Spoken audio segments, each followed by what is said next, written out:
पालघर कासा येथील पोलीस ठाण्याच्या हद्दीत 13 वर्षीय चिमुकलीवर 55 वर्षीय नराधमाने अत्याचार केल्यानंतर आज विधान परिषदेच्या उपसभापती आमदार नीलम गोरे यांनी पीडिता आणि कुटुंबियांची भेट घेतली।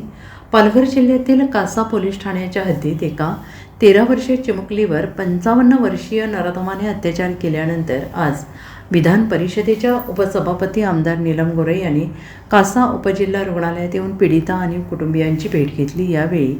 महाराष्ट्रात घडलेल्या चारही घटना निंदनीय असून याबाबतीत अशा नराधमांना मदत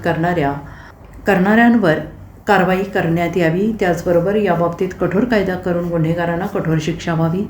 आणि या चारही निंदनीय घटनांची माहिती घेण्यात येणार असून याबाबतीत काही कायदे करणे आवश्यक असल्याचे मत नीलम गोरे यांनी व्यक्त केले आहे। मी सगळ्याच घटनांच्या मध्ये जेवढं शक्य होईल तेवढं प्रत्येकाला माहिती घेऊन पोलिसांशी बोलून पुढे न्याय देण्याच्या दृष्टीने पावलं उचलत असते आणि या सगळ्या कामामध्ये हा सामाजिक भाग असला कामाचा तरीसुद्धा माननीय आमचे मुख्य नेते आणि उपमुख्यमंत्री एकनाथजी शिंदे यांचं या प्रत्येक घटनेच्याकडे लक्ष असतं। इथे संबंधित मुलीला आणि तिच्या कुटुंबाला मी भेटले आणि अत्यंत गरीब परिस्थितीमधल्या हे कुटुंब असलं तरीसुद्धा त्यांची अपेक्षा न्यायाची आहे आणि कुठल्याही परिस्थितीत आरोपीला जामीन मिळता कामा नये आणि लवकर कोर्टाचा निकाल लागावा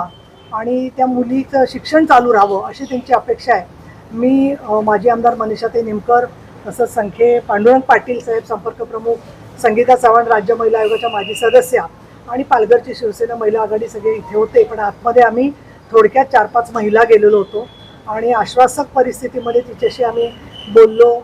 तिला काय झालं हे म्हणण्यापेक्षा तिचं मनोगत आणि तिच्या आईचं मनोगत समजून घेतलं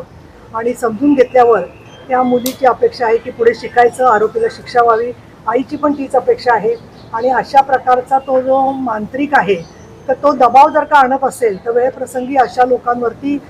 टाडाच्या मार्फत किंवा संघटित गुन्हेगारीच्या मार्फत सुद्धा केस होऊ शकते आणि म्हणून त्याला मदत करणारे जे लोक कोणी असतील दृश्य किंवा अदृश्य त्यांना मी इथे इशारा देते की सर्व प्रकारनी जाळं पोलिसांचं विणून जास्तीत जास्त प्रमाणामध्ये लवकर न्याय मिळावा असा आमचा प्रयत्न आहे। काही वेळेला समाजामध्ये साक्षीदार संरक्षण कायदा जरी असला तरीसुद्धा मुलींना पाहिजे तेवढं संरक्षण मिळत नाही आणि मग ती केसमध्ये प्रॉब्लेम तयार होतात। पण मला इथे 2 गोष्टी सांगायच्या आहेत। एक म्हणजे ही नॉन कंपाऊंडेबल केस असते, म्हणजे बाकीच्या केसेस जशा मागे होऊ शकतात समेटाने तशी नॉन कंपाऊंडेबल केस बलात्कार किंवा बाललैंगिक शोषणाची होऊ शकत नाही। जर का कोणी एखादा व्यक्ती किंवा एखादा अधिकारी किंवा अजून कोणी समाजातला स्वतःला राजकीय म्हणणारा व्यक्ती जर का असा दबाव आणत असेल तर त्यांना सुद्धा तो गुन्हा केला म्हणून शिक्षा होऊ शकते।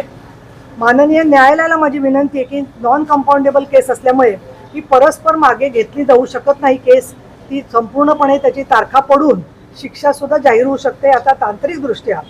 DNA टेस्ट, सगळे पुरावे,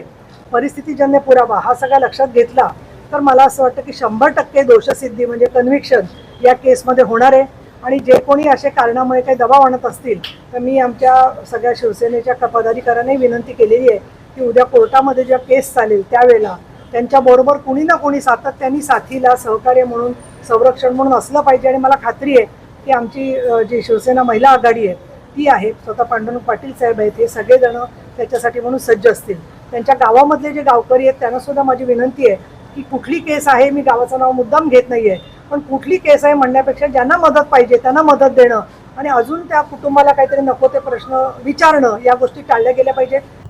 bureau report SPN Marathi, Palghar.